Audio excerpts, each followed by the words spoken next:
ভাবো তো সকালে ঘুম থেকে উঠে দেখলে তোমার পুরো শহরটাই পানির নিচে। এটাই ঘটেছিল নরওয়ের এক শান্ত পাহাড়ি গ্রামে, যখন প্রকৃতি হঠাৎ করে দেখিয়ে দিল মানুষের সব প্রযুক্তি, সব জ্ঞান এক মুহূর্তেই কতটা অসহায়।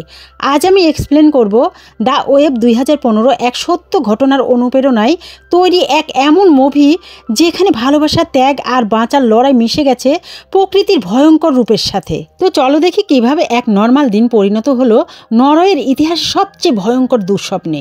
মুভির শুরুতেই আমরা দেখি নরওয়ের এক পাহাড়ি অঞ্চলে ভয়াবহ বিপর্যয়। হঠাৎ পাহাড় ধসে বিশাল ঢেউ তৈরি হয়, যেন সুনামির মতো এক তাণ্ডব। মুহূর্তের মধ্যেই পুরো একটা গ্রাম মুছে যায় মানচিত্র থেকে।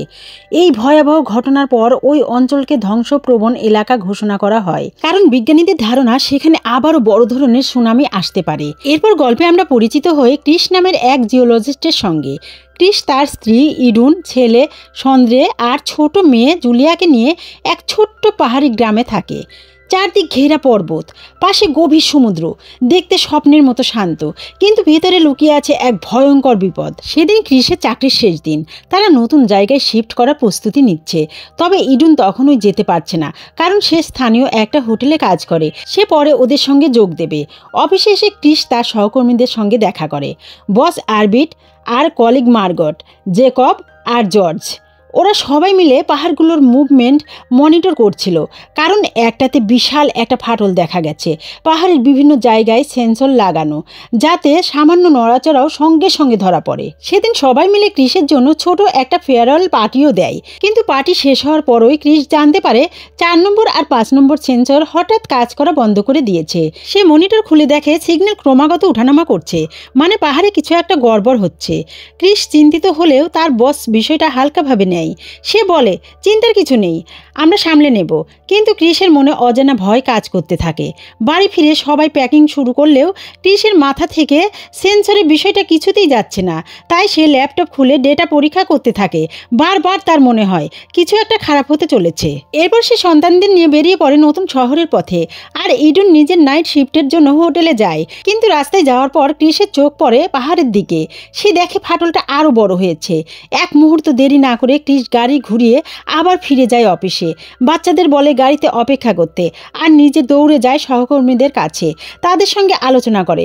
তারপর এক সহকর্মীকে নিয়ে হেলিকপ্টারে করে পাহাড়ের সেই জায়গায় উড়ে যায় যেখানে ফাটল তৈরি হয়েছে। দড়ি বেঁধে তারা নেমে পড়ে নিচে, আর সেখানে গিয়ে দেখে কিছু তার ছিঁড়ে গেছে, যেগুলো কখনোই নিজে থেকে ছিঁড়ার কথা না।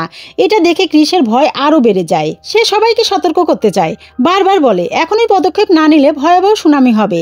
ঢেউয়ের উচ্চতা হতে পারে 40 থেকে 50 মিটার, পুরো গ্রামটাই হারিয়ে যাবে। সে অনুরোধ করে যেন ইমার্জেন্সি অ্যালার্ম বাজিয়ে সবাইকে সতর্ক করা হয়, কিন্তু দুর্ভাগ্যজনকভাবে কেউই তাকে সিরিয়াসলি নেয় না। হতাশ ক্রিস ফিরে আসে গাড়ির কাছে, আর দেখে তার সন্তানরা নেই। গাড়ির ছিটে রাখা একটা চিরকুটে লেখা, আমরা অনেকক্ষণ অপেক্ষা করেছি, তাই মাকে ফোন করেছি, এখন আমরা হোটেলে যাচ্ছি। ক্রিস বুঝতে পারে তার পরিবার এখন ভয়ঙ্কর বিপদের মধ্যে, তাই সে দ্রুত হোটেলের দিকে রওনা দেয় যেখানে ইডুন কাজ করে। কিন্তু সময় তখন অনেক দেরি হয়ে গেছে, ফলে তারা সেদিন আর গ্রাম ছাড়তে পারে না। রাতে ক্রিস তার মেয়ে জুলিয়াকে নিয়ে বাড়ির দিকে ফেরে। এদিকে হেড অফিসে জর্জ নামের একজন কর্মচারী মনিটরে হঠাৎ অস্বাভাবিক জলস্তর ওঠানামা দেখতে পায়। সে দৌড়ে গিয়ে বস আরবিট আর জেকবকে খবর দেয়। মনিটরে সিগন্যাল দেখে তারা দুজনে চিন্তায় পড়ে যায়, কিছু একটা ভয়ঙ্কর ঘটতে চলেছে। দুজন সঙ্গে সঙ্গে পাহাড়ের দিকে রওনা দেয়, ঘটনাস্থলে গিয়ে সেই ফাটলটা নিজের চোখে দেখতে। তারা দড়ি বেঁধে পাহাড়ের গহ্বরে নেমে পরীক্ষা শুরু করে। অন্যদিকে গভীর রাতে ক্রিসের ঘুম ভেঙে যায়। বাইরে এসে পাহাড়ের দিকে তাকিয়ে সে বুঝতে পারে কিছু একটা যেন নড়ছে। ততক্ষণে তার ভয় প্রমাণিত হতে শুরু করেছে। সে হেড অফিসে ফোন করে সতর্ক করে দেয়। এদিকে পাহাড়ের ফাটলে কাজ করার সময় হঠাৎ কিছু পাথর ভেঙে পড়ে আরবিট আর জেকবের ওপর। ওরা ভয় পেলেও কাজ থামায় না, তাদের কোনো ধারণা নেই পরের কয়েক মিনিটেই সব শেষ হয়ে যাবে। ক্রিস আকাশের দিকে তাকিয়ে দেখে পাখির ঝাঁক দিক বদলে উড়ে যাচ্ছে। সে বুঝে ফেলে প্রকৃতি বিপদের ইঙ্গিত দিচ্ছে। সে ঘরে ফিরে পুরনো ফাইল ঘাঁটতে থাকে, আর তখনই হেড অফিসে বড়সড় সিগন্যাল আসে, জলস্তর অস্বাভাবিকভাবে বাড়ছে। ক্রিস ফোনে জানায়, আমি পুরনো রিপোর্টে দেখেছি, এবার সত্যি বিপর্যয় আসছে। এখনই আরবিট আর জেকবকে বের করে আনতে হবে। কিন্তু তখন আর সময় নেই। দুজন যখন বেরোতে যাচ্ছিল, হঠাৎ এক বিশাল পাথর গড়িয়ে এসে জেকবের গায়ে পড়ে যায়। সে আহত হয়। আরবিট তাকে টেনে তোলার চেষ্টা করে, কিন্তু ওরা দেখে পাহাড়ের লোহার পাইপগুলো একে একে ফেটে যাচ্ছে। মুহূর্তেই সাইরেন বাজতে শুরু করে। শহর জুড়ে আতঙ্ক ছড়িয়ে পড়ে। মানুষ ঘুম থেকে উঠে বাইরে দৌড়ে আসে। তারপর ওই পাহাড়ে ভয়ঙ্কর ধস নামে। এক মুহূর্তে সব কেঁপে ওঠে। জেকব বাঁচতে না পেরে মারা যায়, আর আরবিট পাহাড়ের নিচে চাপা পড়ে। ক্রিস তখন জুলিয়াকে নিয়ে বেরিয়ে পড়ে।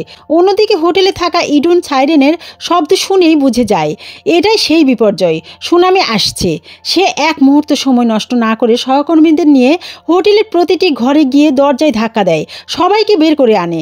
ঠিক তখন ওই ক্রিস ফোন করে জানায়, তোমাদের হাতে মাত্র 10 মিনিট, এখনই কোনো উঁচু জায়গায় চলে যাও। ইডুন বলে, আমি সন্দ্রেকে নিয়ে হোটেলের পাশে পাহাড়ের দিকে যাচ্ছি, তুমি জুলিয়াকে নিয়ে নিরাপদে রাখো। তারপরেই দেখা যায় পাহাড় ধসে সমুদ্রের মধ্যে বিশাল ঢেউ তৈরি হয়েছে। একটা ভয়ানক সুনামি গ্রামের দিকে ছুটে আসছে। মানুষজন প্রাণ ভয়ে রাস্তায় দৌড়াচ্ছে। গাড়ি, ট্রাফিক, চিৎকার সব একসাথে বিশৃঙ্খল। ক্রিস হাত ঘড়ি দেখে বুঝতে পারে 10 মিনিটের মধ্যে 6 মিনিট কেটে গেছে। সে জুলিয়াকে নিয়ে দৌড়াতে থাকে। রাস্তায় সবাইকে বলে, গাড়ি ছেড়ে দৌড়াও, বাঁচতে হলে উপরে উঠতে হবে। এদিকে হোটেলে ইডুন হঠাৎ খেয়াল করে সন্দ্রে নেই। ইডুন পাগলের মতো তাকে খুঁজতে শুরু করে। তার সাহায্যে এগিয়ে আসে এক দম্পতি, মারিয়া আর তার স্বামী। তারা একসাথে সন্দ্রেকে খুঁজতে বের হয়।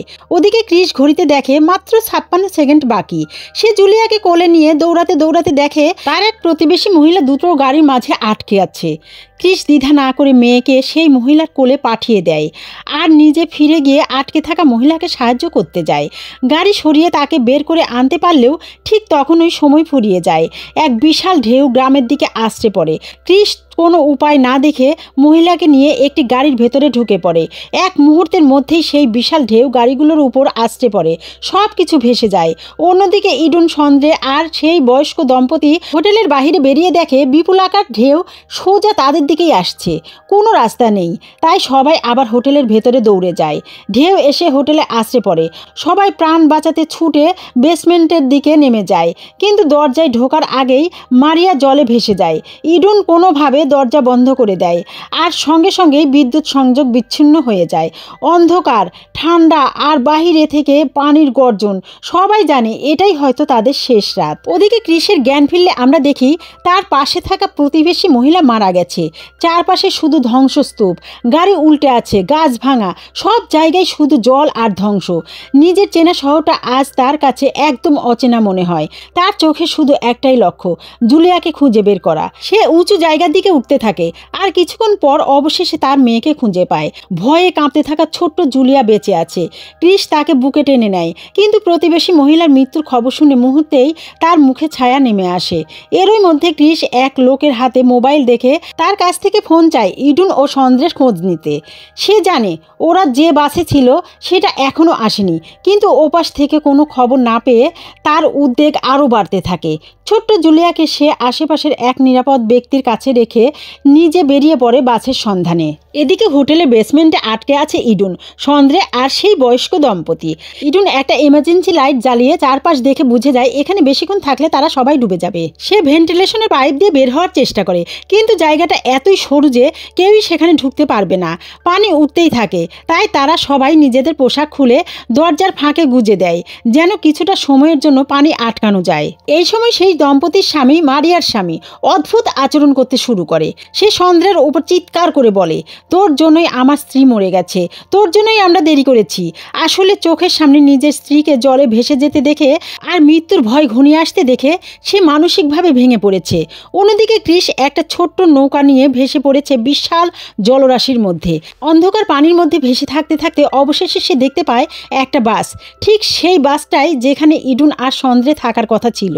সে কোনো মতে দরজা খুলে ভেতরে ঢোকে। ভেতরে প্রবেশ করতেই হিম হয়ে যায় তার শরীর। চারপাশে মৃতদেহ ভরা বাস। হাতে থাকা সার্চ লাইট দিয়ে এক এক করে মুখ চেনার চেষ্টা করে, কিন্তু অবশেষে যখন সে বুঝতে পারে তাদের দুজনকে খুঁজে পাওয়া যাচ্ছে না, তখন সে বুঝে নেয় হয়তো তারা এখনও বেঁচে আছে। আশার আলো জ্বলে ওঠে তার চোখে। সে আবার পানিতে ঝাঁপ দেয় এবং প্রাণপণে সাঁতরে হোটেলের দিকে এগিয়ে যায়। ওদিকে হোটেলের বেসমেন্টে এখন পানি প্রায় ছাদের সমান।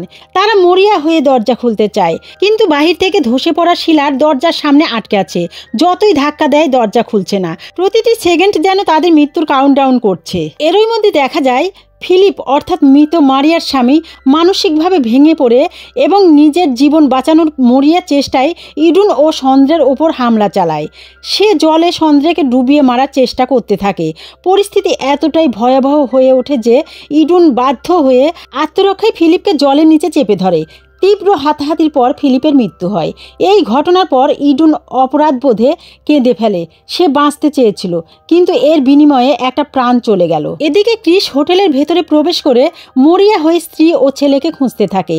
সে বারবার ডাকতে থাকে, ইডুন, সন্দ্রে, কিন্তু কোনো সাড়া মেলে না। বেসমেন্টের দিকে গেলে দেখে পুরোটা জলমগ্ন। অসহায় হয়ে সে সেখান থেকে ফিরে আসে এবং এক সময় সন্দ্রের রুমে গিয়ে তাদের কিছু জিনিসপত্র খুঁজে পায়। এই দৃশ্য দেখে কিসের মন ভেঙে পড়ে। সে ভাবে হয়তো ওরা আর বেঁচে নেই। রাগে হতাশায় সে চারপাশে আঘাত করতে থাকে এক টুকরো লোহার পাইপ দিয়ে, কিন্তু তখনই তার এই আঘাতের শব্দ নিচে পৌঁছে যায়। বেসমেন্টে আটকে থাকা ইডুন ও সন্দ্রে সেটি শুনতে পায়। তারা বুঝতে পারে কেউ উপরে এসেছে, তাই তারাও পাইপে জোরে জোরে আঘাত করতে শুরু করে। শব্দ পেয়ে ক্রিস বুঝতে পারে কেউ নিচে জীবিত আছে। সে ছুটে যায় বেসমেন্টের দিকে আর এক মুহূর্ত দেরি না করে জলের ভেতর ঝাঁপিয়ে পড়ে। ভেতরে গিয়ে সে দেখে দরজাটা বড় বড় পাথরের টুকরোয় আটকে আছে। ক্রিস প্রাণপণে পাথরগুলো সরাতে শুরু করে। এদিকে অন্য পাশে জলের চাপ বাড়ছে আর ভেন্টিলেশনের পাইপ দিয়ে জল ঢুকে ঘরটা ভরতে শুরু করেছে। ইডুন সন্দ্রেকে নিয়ে মরিয়া হয়ে দরজাটা ঠেলতে থাকে। অবশেষে ক্রিস আর ইডুন দুজনের যৌথ চেষ্টায় দরজাটা খুলে যায়। দরজার ওপারে একে অপরকে দেখে ক্রিস আর ইডুনের চোখে আনন্দের অশ্রু। এত ভয়ঙ্কর পরিস্থিতির মধ্যেও তারা আবার একত্র হতে পেরেছে। ক্রিস প্রথমে ইডুনকে নিরাপদে বাহিরে পাঠিয়ে দেয়, তারপর নিজের ছেলেকে বাঁচানোর জন্য আবার জলের ভেতর ঝাঁপ দেয়। সন্দ্রে তখন ভয়ে কাঁপছে, কিন্তু ক্রিস তাকে সাহস দেয়, বলে, তোমার বোন জুলিয়া বাহিরে আমাদের জন্য অপেক্ষা করছে। এই কথায় সাহস পেয়ে সন্দ্রে জলে ডুব দেয় আর ইডুন তাকে দেখতে পেয়ে প্রশ্ন করে, তোমার বাবা কোথায়? ছেলে কিছু বলতে না পারায় ইডুন নিজেই জলে ঝাঁপিয়ে পড়ে ক্রিসকে খুঁজতে। অবশেষে সে ক্রিসকে খুঁজে পায়, কিন্তু তখন সে অচেতন, নিঃশ্বাস নিচ্ছে না, বুকের ওপর চাপ দিতে থাকে। আর কিছুক্ষণের মধ্যে ক্রিসের নিঃশ্বাস ফিরে আসে। শেষমেশ তারা তিনজনই সেই ধ্বংসস্তূপ থেকে বেরিয়ে আসে। বাহিরে ছোট্ট জুলিয়া তাদের ফিরে আসতে দেখে আনন্দে কেঁদে ফেলে, ছুটে গিয়ে জড়িয়ে ধরে তার পরিবারকে। ভয়াবহ প্রাকৃতিক বিপর্যয়ের পর এই হৃদয় ছোঁয়া মিলনের দৃশ্যই সিনেমাটি শেষ হয়।